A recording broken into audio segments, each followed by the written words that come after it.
While Arkham has great writing, music, and environments, boss fights is the one area that usually falls flat. It's very hit or miss. So I just wanted to take the time to kind of just ramble about some of them that I think are good or bad examples of boss fights. And while I'm not going into extreme detail about every single one, I would love to talk more about some of them in another video. So if you want that, or have opinions on any of the ones I talk about or don't, let me know, because I can definitely do a part 2 if this does well. And I just wanted to kind of just make a video that can open up a conversation in the comments. So let's go through the good, the bad, and the ugly, and kind of ask ourselves at the end, what makes a good boss fight?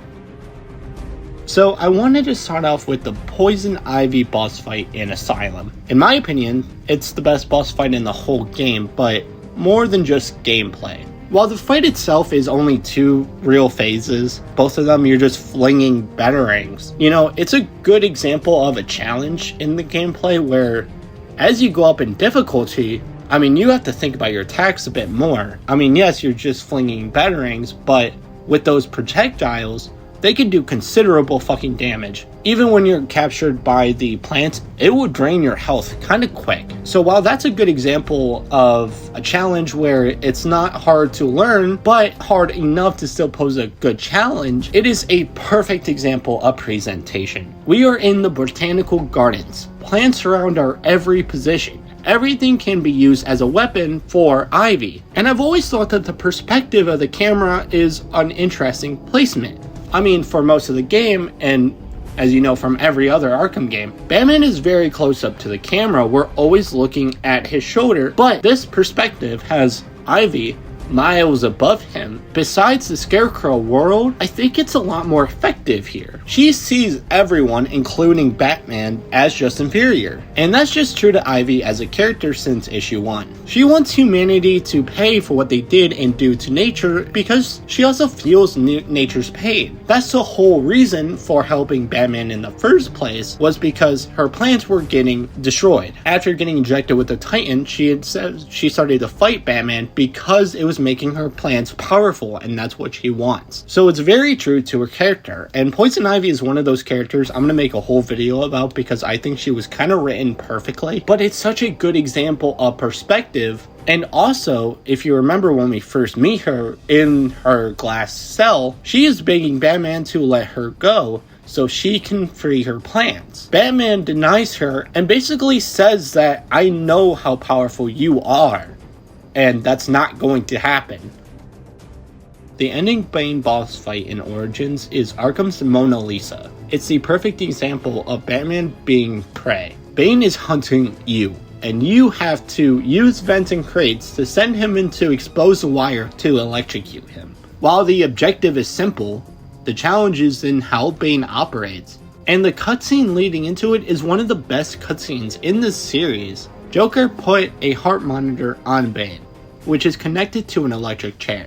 The more that Bane's heart beats faster, the more the battery of the chair is charged, as it literally fries Joker. Either he kills Bane or the chair kills Joker. So we fight Bane and stop his heart to stop the chair, and then using the electrocutioner's gloves to shock him back to life. Now Bane has a formula called TN1, which is flowing throughout Bane. Alfred tells us that we have 10 minutes before the TN1 formula will make him so powerful that he will kill us in one punch. While the fight isn't timed, it does add the need to be fast. I mean, the hallways are narrow and there's no escape. Your goal is to get out of that situation as fast as you can. So it kind of makes you feel like there's a timer without there actually being one. I mean, it is the perfect example of gameplay and presentation being perfectly in sync. And one that still, to this day, every time I play it, no matter what difficulty, I am still scared. When he charges at you, that is a feeling that I never got with any other boss fight. I generally think that that Bane boss fight is probably the closest to a perfect boss fight that I can think of, besides the Mr. Freeze one, but we'll talk about that after.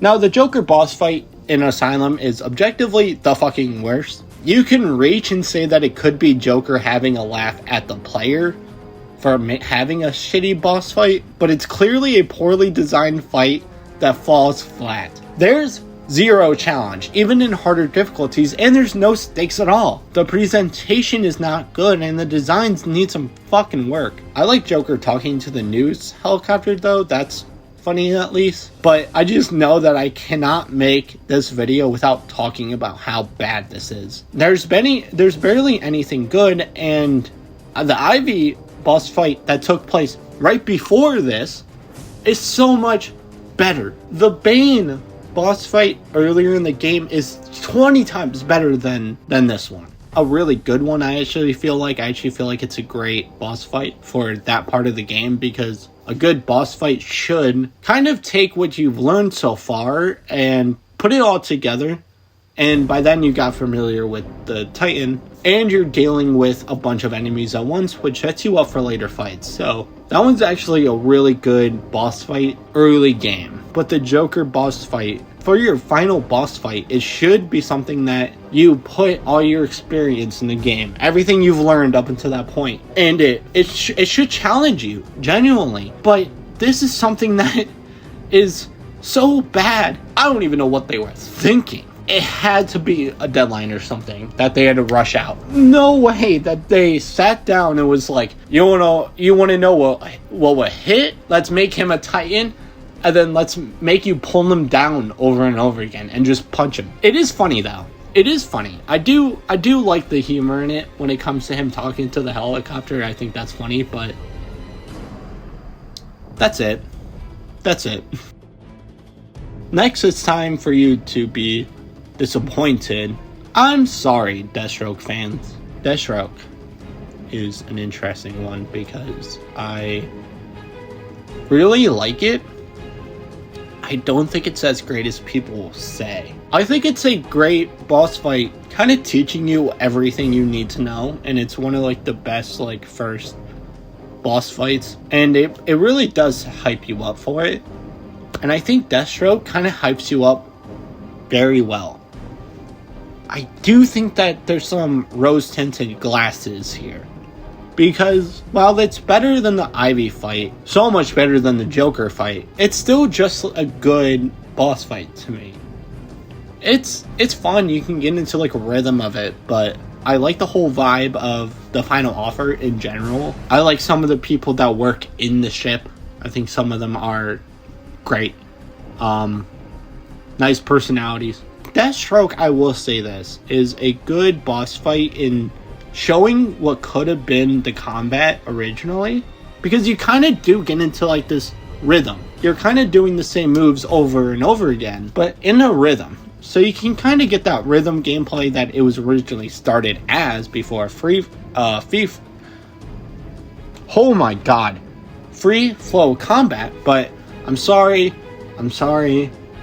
I just wanted to say that I don't think it's as great as people say it is, but so yeah, sorry. So now I just wanted to take the time to talk about one more, and that's Mr. Freeze. If Bane's boss fight in Origins is Arkham's Mona Lisa, then this is Arkham's magnum opus. Every aspect of what makes a great boss fight is in this one boss fight. Every aspect of what makes a great boss fight is in this one fight. Presentation. Mr. Freeze has frozen the room.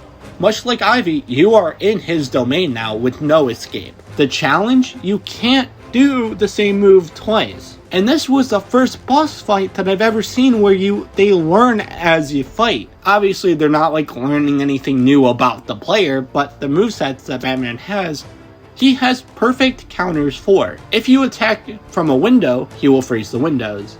Attacking from the crates, he freezes them shut. And the cutscene that leads up to it is perfect for setting this boss fight up. When you see him crush the cure and tells us straight to our face, you bring back Nora or you die. And it makes you feel ready for the fight. When Batman says, today's not the night, we as the player, and even Batman, who feels that Freeze is closer to an ally, we don't want to fight him. And we feel for him because what he wants is Nora.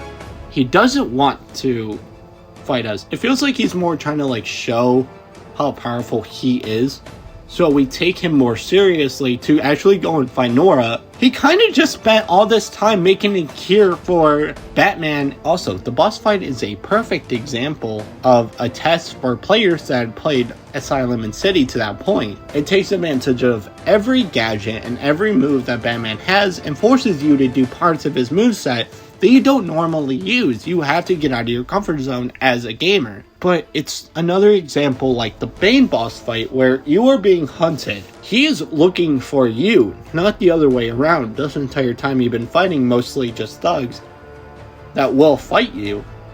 But when you hear them, they're nervous. They don't want you to show up because they know what will happen. You know, it's scarier in a fight with somebody if they're extremely confident. And Mr. Freeze the entire time exudes confidence. But honestly, it's one of those boss fights that you will always remember. I do want to make a full video on this, so please let me know what you think about it, and I'll include it in the video. So we looked at a few boss fights and took some notes, but good and bad. But what does make a good boss fight? Well, it has to have good presentation towards the character or situation that we are left in. There needs to be some challenge that isn't hard to learn, but hard enough to test you at higher difficulties. And there needs to be gameplay that tests your skills acquired to that point. While that could fit into the challenge, there's still examples of challenging boss fights that doesn't really show off what you learned so far, because it could be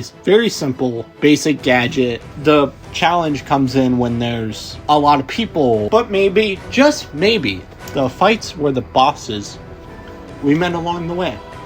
And that's something to think about. So let me know what your favorite boss fight is and why, and I'll probably make a part 2. I just wanted to kind of talk about him, but thank you for watching, and subscribe if you're new. Thanks again for watching.